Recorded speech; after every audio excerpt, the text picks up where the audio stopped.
Son ya las 7:34, lo habíamos anunciado, una de nuestras visitas en el contexto, en el marco del imperdible Congreso Futuro 2025. Ella es científica chilena especializada en biomedicina con un enfoque en la investigación del cáncer, doctora en ciencias con mención en biología celular y molecular aplicada en la Universidad de la Frontera y también investigadora asociada al Instituto Milenio en Inmunología e Inmunoterapia. Priscila Brevi, muchas gracias por estar hoy día con nosotros. ¿Cómo te va?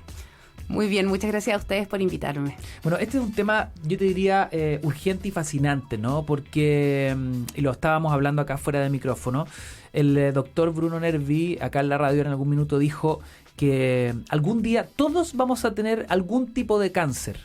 Y ahí uno dice, pero ¿cómo es esto posible? Y la pregunta es si estás de acuerdo con la declaración del doctor Nervi y si estás de acuerdo, la otra pregunta es, bueno, ¿y quiénes vamos a sobrevivir a este panorama, digamos? Mira, justamente, bueno, con Bruno trabajamos bastante y hace muchos años. Mañana inclusive tenemos una conferencia en conjunto con el SECAN, que es el Instituto de Cáncer de la Católica y la Chile. Y bueno, lo que él dice justamente es así. El cáncer es la enfermedad de la célula y las células por cada ciclo de vida van envejeciendo. Y una célula cuando empieza a envejecer comete muchos más errores y por lo tanto es mucho más propensa a desarrollar cáncer. Ya es en palabras súper sencillas. Entonces, si nosotros tuviésemos una vida más longeva, sobre los 80 años, sobre los 90 años, si no tuviésemos otra patología, es seguro que tendríamos cáncer. Oh, qué heavy. O sea, en el fondo es como si uno no muere de cualquier otra cosa y sigue viviendo y tiene una sobrevida y digamos, puede seguir acá. En algún minuto el cáncer lo atrapa. Así es, pero es súper importante mencionar también, que también los hablamos un poquito antes de que empezáramos la entrevista. Es distinto tener un cáncer en edades tempranas a tener un cáncer a los 80 años. Claro. Las células se dividen mucho más lento, el cáncer progresa mucho más lento. Por supuesto, el cáncer es mucho más agresivo, el cáncer de páncreas, el cáncer de estómago, el cáncer gástrico, mucho más agresivo. Sin embargo, el paciente a los 80 años divide tan lentito sus células que muchas veces es mejor no tratarlo, a tratarlo, generarle una calidad de vida paupérrima, por así decirlo, porque la quimioterapia te daña muchos órganos, te genera vómitos, náuseas, una serie de otros efectos secundarios que finalmente uno tiene como familia que decidir. Y a esa edad, la verdad es que un cáncer puede morir de cualquier otra cosa, un paciente, y no del cáncer. Es muy interesante lo que me planteas, porque uno comienza a mirar el cáncer desde un lugar más pragmático, tal vez más científico, y ya no tan dramático. Te digo esto porque cuando uno escucha de algún amigo o pariente que te dice, oye, el tío, mi papá o el abuelo está con cáncer, se convierte en una tragedia familiar, por supuesto, pero si estamos hablando de una persona que tiene 90 años, visto desde el punto de vista que me lo planteas tú, es como, está bien, digo, todos vamos a vivir un escenario bastante similar. Exacto, pero ahí también hay un tema que va en paralelo con eso, que la palabra cáncer está un poquito manoseada, por así decirlo. Y como tú bien dices, a uno le dicen cáncer en cualquier familia fatal. Y uno inmediatamente empieza a buscar funeraria. Claro, y tristemente es así. Es una tragedia. Es una tragedia familiar y no solamente la enfermedad del paciente, sino que de la familia completa, ¿ya? Entonces también está muy manoseado el término. ¿Y por qué lo digo? Porque hay cánceres que no son tan agresivos. Te voy a dar un ejemplo. Cáncer de piel del tipo no melanoma. Yo tengo un tío, por ejemplo, que fue al dermatólogo y le dijeron, usted tiene cáncer. Mi tío se quería literalmente morir, claro. ¿Ya? Pero era un cáncer de piel del tipo no melanoma, que el cual un 10%, si no un 5% generan metástasis y pueden vivir una vida completa y no tener ningún problema. Mira. Entonces, la palabra cáncer, cuando a mí me preguntan, oye, la persona tiene cáncer, ¿pero qué cáncer? Ya es distinto, o por ejemplo los mismos cánceres de cuello uterino. Muchas veces las mujeres les dicen, usted tiene cáncer y tiene una neoplasia intraepitelial 2, por ejemplo, que puede hacer una vida completamente normal. Y va a morir quizás de cualquier otra cosa, menos de esa neoplasia. Entonces, hay que preocuparse mucho, más que de la palabra cáncer, ¿a qué órgano tengo cáncer? Mira. Entonces, también es un tema súper importante de conversar. El cáncer de próstata también. Muchos pacientes tienen una recuperación fantástica. Ni siquiera necesitan radioterapia. Cáncer de testículos, que es súper común en los adolescentes, en los adultos jóvenes, y tienen una vida totalmente normal. Entonces, por eso es muy importante saber, primero, qué cáncer es. Segundo, ¿en qué etapa lo detectaron?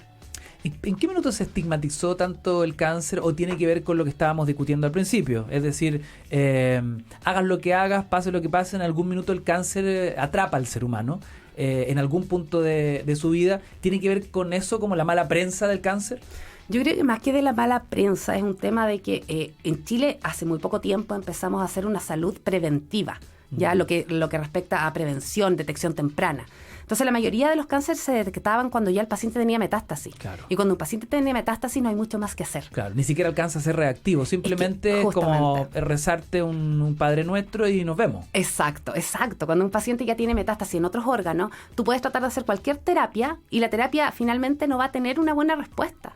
En cambio, cuando tú encuentras un cáncer en etapas tempranas, puedes tratarlo, puedes hacer resección quirúrgica, puedes hacer quimioterapia, puedes hacer radioterapia y el paciente va a tener una calidad de vida fantástica y quizás va a vivir 20, 30 años.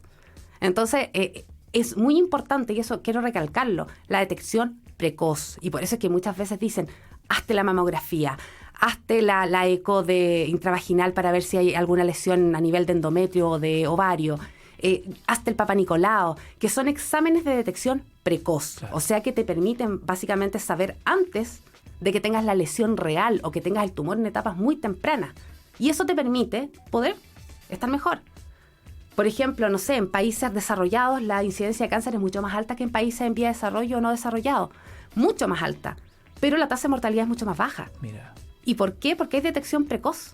Porque hay exámenes preventivos. ¿Cuál es la situación del cáncer hoy en Chile respecto al escenario internacional? Vamos un poco a la comparativa, ¿no? Sí. Bueno, en cuanto a lo que es internacional, es la segunda causa de muerte a nivel internacional. En Chile, si no mal recuerdo, es la primera causa de muerte. Y eso es justamente por lo que te mencionaba recién. O sea, muchas mujeres, muchos hombres. Ejemplo de dos cánceres que para mí son súper... que tienen una tasa de mortalidad súper alta y que son cánceres súper fáciles de manejar dentro de términos sencillos. Cáncer de próstata. La tasa de mortalidad es significativa. Yo le pregunto a un hombre, a ti mismo, ¿has ido al urólogo alguna vez? Sí. Ya, muy bien. ¿Te has hecho el antígeno? No sé qué es eso. Ya, justamente, ¿ves? Íbamos como avión, ¿eh? Íbamos súper bien. Pero finalmente a un hombre decirle, vas al urólogo, se sienten súper invadidos. Claro. Es como a la mujer decirle, ¿te hiciste el Papa Nicolau? Chuta, es que me tengo que sacar la ropa interior, es que me tienen que tomar una muestra de mis partes íntimas, es que implica esto, es que me da vergüenza, es que me da pudor.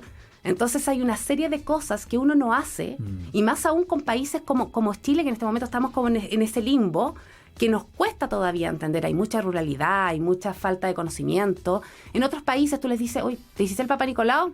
No me hice el Papa Nicolau, me hice la detección de virus papiloma. Tú vas y digo, claro, van un paso adelante. Claro. Y el tema se conversa. Y el tema se conversa, exactamente. Yo misma converso con colegas o converso con los papás de mis hijos y tú les preguntas y es como, chuta, esto no se habla. O sea, no me preguntes eso, es como mi intimidad. Claro. Entonces, hay un tabú, hay un estigma frente a muchas cosas que son preventivas y que lamentablemente en Chile ha ido bajando el acceso o las ganas de poder hacer esta prevención. Qué increíble. Y en ese pudor se nos puede ir la vida. Es que justamente es así. Justamente así. La misma mamografía, que me duele, que esto, que esto otro. Qué incómodo. Hay una serie de cosas, claro, que llevan a esto. Oye, a ver, esto es muy interesante porque me gustaría saber ya desde la perspectiva más científica respecto de los avances, ¿no? ¿Cómo van las investigaciones y los tratamientos justamente para detectar tempranamente el cáncer o incluso para tratarlos cuando aún se puede dar esa batalla? Mira, en Chile en general estamos trabajando con ciencia que es mucho más avanzada de lo que muchos creen. Yo te puedo hablar de la experiencia de nosotros. Nosotros por muchos años, que es lo que voy a hablar en el Congreso Futuro, por muchos años hicimos ciencia básica. Saber por qué esta enzima entraba, qué salía, qué esto otro, que es súper interesante. Pero llega un minuto de que uno empieza a conversar con su familia, empieza a darte cuenta del entorno y te das cuenta de que lo que uno tiene que hacer es ciencia con sentido. ¿A qué me refiero con eso? Es poder buscar tecnologías o apoyar para el desarrollo de nuevas técnicas que te permitan detectar precozmente el cáncer. Nosotros tenemos distintas líneas. Una de ellas es para la detección de virus papiloma humano y de infecciones de transmisión sexual silente en muestras de orina, ¿ya? Que permite tanto a hombres como mujeres poder detectarle todos estos microorganismos. Mira. Ya, esa es una línea que es súper interesante. En su minuto Canal 13 también nos hizo un reportaje de esto que fue muy entretenido, muy, muy interesante. Llegó a muchas personas. Y esa es una línea de detección precoz. Eso por un lado. Por otro lado, nosotros también estamos haciendo otra línea que también en base a las problemáticas de las personas, que yo sé que tú mismo conoces y quienes nos están escuchando conocen a muchas personas que están haciendo quimioterapia. Claro. Y que salen de la quimioterapia deteriorados, con vómito, con náuseas, se sienten muy mal, están 2 años en quimioterapia y de repente les dicen, ¿saben qué? No respondieron. ¿Saben qué? Su cáncer avanzó. No hay una disminución del tumor. Y esa otra línea que nosotros tenemos, en la cual estamos buscando un fármaco o una combinación farmacológica, la cual permite disminuir los efectos secundarios de la quimioterapia y además que las células que no responden a tratamiento puedan responder. O sea, que el paciente tenga una mejor calidad de vida y posteriormente una mejor sobrevida. Básicamente esas son 2 líneas muy fuertes que estamos nosotros desarrollando y, como te mencionaba, en base a las problemáticas y la realidad de la gente. Oye, mira, muy interesante. A ver, me gustaría saber el tema de las tecnologías médicas en función de cosas que uno dice, esto es como del futuro, ¿no? Uh-huh. Operaciones a distancia, por ejemplo. Bueno, en el módulo que voy a presentar yo va a haber una persona que es traumatólogo, que se especializó en Estados Unidos y que va a contar sobre esto, que él hace operaciones a distancia. Yo no he conversado mucho más allá, estoy entusiasmadísima de ir a verlo. Él, al parecer, es de Temuco, igual que yo. Y la verdad es que va a venir a mostrarnos algunas cosas que él está realizando y dentro de las cuales están estas operaciones. Oye, demos las coordenadas porque sabemos que el Congreso Futuro la gente puede acceder online a los expositores, a las charlas. Qué ganas de poder ver tu exposición de principio a fin. ¿A qué hora? ¿Dónde? Mira, hay 2 opciones, o sea, más de 2 opciones. Una de ellas es la página del Congreso Futuro, en la cual están transmitiendo en vivo. Y va a ser el día jueves a las 6 de la tarde el módulo de salud y oncología. Y ese módulo se va a presentar tanto en la página del Futuro, creo que también en el canal del Senado, y creo que un par de canales más de difusión. Así que la opción está. También pueden ir a verlo en forma presencial, tienen que solamente solicitar una entrada en la página del Congreso Futuro y pueden ir a acompañarnos en un auditorio precioso, tremendo, en el cual están invitados todos para poder participar de esta innovadora experiencia. Hoy es martes 14 de enero. Así es. ¿Cuándo va a ocurrir esto? El jueves. ¿Pasado mañana? Sí, jueves 16. Ya, todos invitados entonces. Pero por supuesto, ahora, feliz. No queremos hacer spoiler, pero entiendo que también dentro de las investigaciones y dentro de lo que se va a exponer ahí, se habla también de dispositivos neurocerebrales para abordar enfermedades mentales. Así avances, lo sabemos, ya lo dijimos, ¿no? En cuanto a la investigación oncológica e inmunológica. Pero, ¿de qué van esos dispositivos neurocerebrales? Nuevamente temáticas como de futuristas. Así es. Bueno, ese no es mi tema en ningún caso. Creo que la persona idónea a hablar es quien exponga ese día. Sin embargo, el tema neurológico es un tema súper importante, un tema súper difícil de tratar, porque tú trabajas con pacientes que muchas veces no pueden consentir el que tú le realices algún experimento adicional o que le realices alguna prueba clínica, porque al tener temas neurológicos muchas veces no pueden consentir. ¿Ya? Ahora, estos son choques eléctricos que le permiten al paciente mejorar la circulación sanguínea, permiten tener mejoras en la calidad de vida, en el día a día, y muchos de ellos, por ejemplo, pacientes con Parkinson, se ha visto que han tenido mejoras. Entonces, si bien, como tú dices, es como futurista, es algo que hoy en día se usa, es algo que se está aplicando y que va a dar ventajas para muchas personas que tienen este tipo de patología. Cuando hablábamos respecto de la prevención y cómo nos vemos en desventaja respecto de los países desarrollados, parece ser una situación meramente cultural, porque al mismo tiempo me indica que están los avances, está la tecnología, están los científicos trabajando, digamos, ahí en medicina de punta, pero todo tiene que ver con un asunto más de idiosincrasia. Es muy preocupante, ¿no? Porque en el fondo uno siempre piensa que el país desarrollado tiene más recursos y simplemente nosotros no podemos estar en ese estándar por un asunto de recursos. Es que justamente es así. Aquí hay 2 realidades. Una realidad son las clínicas y otra realidad es lo que es la salud pública. En cuanto a las clínicas, uno puede acceder a muchas cosas, a muchos tratamientos, dentro de ellos la misma inmunoterapia para el cáncer. Pues este mismo ejemplo de los neurotransmisores y una serie de otras características o exámenes o tratamientos que yo puedo acceder.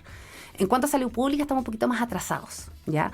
Y ahí hay un tema tanto del paciente como de los avances que nosotros podemos abordar.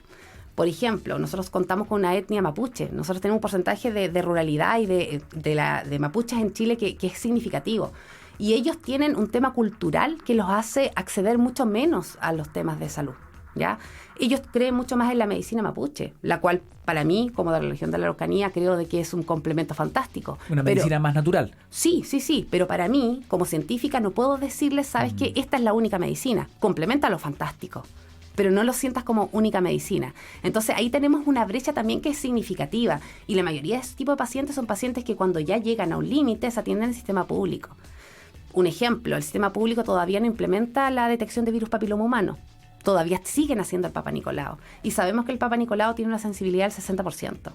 Entonces, estamos hablando que un porcentaje significativo de pacientes no logra tener finalmente una detección real o un resultado fidedigno. Un diagnóstico claro. Un diagnóstico preciso. Entonces, hay muchos temas y hay una brecha muy grande entre la salud pública y la salud privada. Entonces, por ahí también va uno de los temas importantes a tratar en nuestro país. Oye, a ver, me interesó mucho eso del porcentaje respecto del Papa Nicolau, porque esto es un asunto que, claro, que atañe principalmente a las mujeres. Así es. Pero al tratarse de entiendo, es vía transmisión sexual. Sí, así es. Por ende, también es un tema que le atañe a los hombres, ¿no? Así es. Bueno, en cuanto al Papa Nicolau, que muchas mujeres tienen el desconocimiento, porque muchas dicen, no sé, yo me hice el Papa Nicolau, entonces no tengo cáncer de ovario, no tengo cáncer de endometrio, no tengo cáncer de útero. Yo siempre les explico, el Papa Nicolau es solamente para cuello uterino. Ajá. Ya, eso es súper importante mencionar, porque muchas mujeres creen de que ya cubrieron todo el tema ginecológico. Claro. Y el cáncer de cuello uterino se transmite, o sea, se genera por un virus que es el virus papiloma humano. Y este virus es un virus de transmisión sexual. Claro. ¿Ya? El hombre es el portador, se le llama el vector silencioso, ¿ya? Porque transmite a la mujer el virus papiloma, pero también ellos pueden generar lesiones. Ahora, las lesiones que genera el hombre son mucho más bajas en porcentaje con la mujer. ¿Ya? El cáncer de pene, por ejemplo, está asociado al virus papiloma humano al 100% de los casos, y en el caso del cuello uterino al 99.7% de los casos. Pero la incidencia de uno u otro es mucho más alta en la mujer que en el hombre. Cuando me dices es un virus silencioso en los hombres, es porque en la mayoría de los casos no hay síntomas. Sí, y eso significa que sea silente, justamente. Ni la mujer ni el hombre tienen síntomas, ojo, ni la mujer ni el hombre. Pero solo el examen te da Solo el examen te permite saber si lo tienes. Ya. Así es simple. Ahora, te voy a dar un simple ejemplo. Nosotros hicimos un estudio en la Universidad de la Frontera con alumnos de ciertas carreras, que no voy a nombrar para que nadie se sienta identificado, y encontramos un 98% de positividad en hombres. ¿Qué significa eso? Que 98% de los hombres que testeamos tenían virus papiloma humano. Prácticamente todos. Así es. Wow. Así es. Ahora también lo hicimos mujeres y un 20%. Mira, qué increíble. O sea, bueno, eso da cuenta de partida de la relevancia del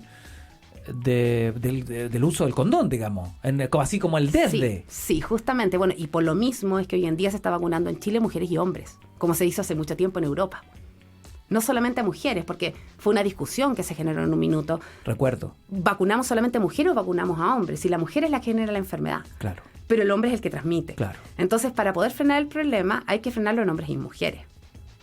Y eso es lo que se está realizando actualmente. Y esa es la discusión que debiese resolverse para el futuro, digamos. Así es. Vacuna así es. Para todos. Vacuna para todos.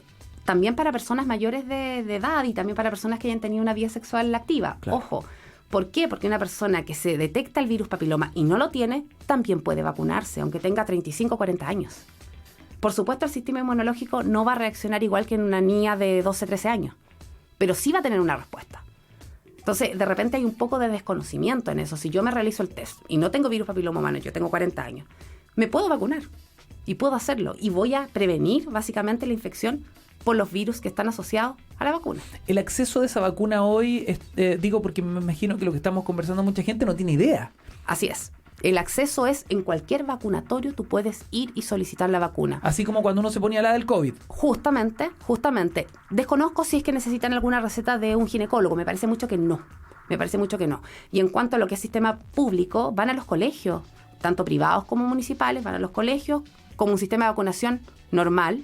Y van y les ponen las vacunas a las niñas y niños en cierta edad. Oye, bueno, es muy interesante este tema porque volvemos a lo mismo. Hay un tema de idiosincrasia, de tabú y sobre todo de pudor, donde al no hablarlo, la información no está a la mano. Así es. Y esto que estábamos conversando, que la vacuna está disponible, ¿no? Que se podrían evitar muchas enfermedades y potenciales diagnósticos catastróficos finalmente. Así es, bueno, y frente a lo mismo comentarte y quizás hacer un llamado también a la población en general, que lo he vivido, que muchas veces cuando van a poner la vacuna al virus papiloma humano, los papás deciden simplemente no mandar a sus hijos, ¿ya? Y aquí hay un tema también de, como bien decíamos, de tabú, de ignorancia, por así decirlo. Quizás suena un poco fuerte la palabra, pero es así, que muchos creen de que por ponerle la vacuna a un niño de 12 años, los vas a iniciar en su vida sexual, ¿ya? O vas a promover la vida sexual más temprana. Y lamentablemente, si tú vas a un colegio el día que ponen la vacuna, creo que hay una asistencia del 50%.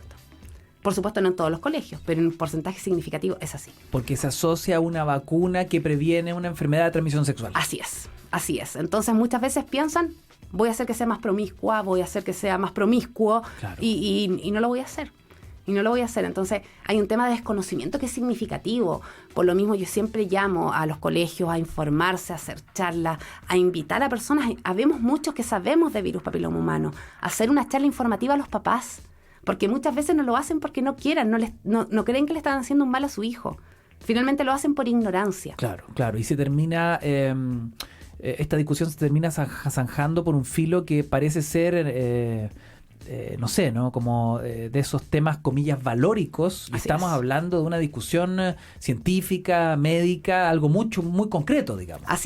Así es, justamente. Sanitaria, finalmente. Es un tema sanitario, exacto. Me acuerdo de la vieja discusión de canales de televisión que no pasaban los spots respecto del uso del condón, por ejemplo, o el tema del SIDA. También por un filo más valórico, y finalmente se trataba de un tema sanitario. Es que así es. Así es, bueno, el uso del condón para nosotros es un tema de tabú. O sea, yo si le abro la billetera a una persona, no sé, soltera, y le encuentro un condón, yo lo felicito. Claro. Si otra persona se lo encuentra, hoy es promiscuo. ¿En qué anda? ¿En qué anda? Justamente. Entonces, insisto, es un tema cultural. En Europa o en Estados Unidos, todos, niños, jóvenes, lolas, tienen su condón, ya sea de mujer o de hombre, en su bolsillo. Claro, no es tema, digamos. No es tema, y es un tema del día a día. Aún así, el condón, si bien previene muchas enfermedades, que tú lo mencionaste y por eso quiero destacarlo, el virus papiloma humano solamente previene el 80%. Mira. ¿Ya? O sea, existe, no es infalible el condón. Es que no es que es infalible, pero con el virus papiloma existen algunos errores, por así decirlo, porque el virus papiloma es un virus que puede vivir en sequedad, o sea, resiste la sequedad. Entonces puede vivir en tus manos por 24 horas. Mira. Yo puedo ir al gimnasio y contagiarme. La probabilidad es bajísima, mínima, pero existe. Entonces, el 80% de las infecciones las puedo frenar con un condón, pero no el 100%. Oye, mira, qué fascinante. Todo esto y más este jueves en el Congreso Futuro, la ponencia, la charla de Priscila Brevi, científica chilena especializada en biomedicina. Hay todo un tema en la investigación respecto del cáncer, que por supuesto es un tema tremendamente sensible en el mundo y principalmente en Chile. Doctora en Ciencias con mención en Biología Celular y Molecular aplicada en la Universidad de la Frontera, investigadora además del Instituto Milenio en Inmunología e Inmunoterapia. Priscila, muchas gracias por esta conversación, muy didáctica además. Muchas gracias a Algo ustedes que parece ser tan difícil de abordar por el filo científico, la verdad muy, muy didáctica. Espero que haya sido de gran ayuda para quienes nos escuchan. Por supuesto, y cuando gusten y lo que necesiten, siempre dispuesta a ayudar. Mucha suerte entonces en el Congreso Futuro. Nosotros despedimos esta parte del programa porque tenemos que hablar de un día en la música. ¿Saben quién anda dando vuelta por Chile? Acá les cuento.